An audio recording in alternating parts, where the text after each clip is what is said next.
টানা বর্ষণে পাহাড়ি ঢলে খাগড়াছড়ি শহরের নিচু এলাকা প্লাবিত হয়েছে। শতাধিক পরিবার পানিবন্দী, ভেসে গেছে মাছের খামার। উজান থেকে নেমে আসা পাহাড়ি ঢলে খাগড়াছড়ি পৌরসভার নিচু এলাকা পানিতে তলিয়ে গেছে। শহরের নিচের বাজার, মেহেদীবাগ, গঞ্জপাড়া সবখানি ঢলের পানি ঢুকে শতাধিক বাড়িঘর ক্ষতিগ্রস্ত হয়েছে।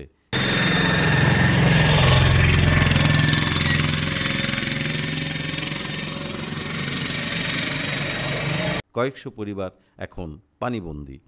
সবচেয়ে বেশি ক্ষতিগ্রস্ত হয়েছেন মৎস্য চাষিরা। পানছড়ির আনোয়ার হোসেনের 11টি পুকুরের মধ্যে 10টি ভেসে গেছে।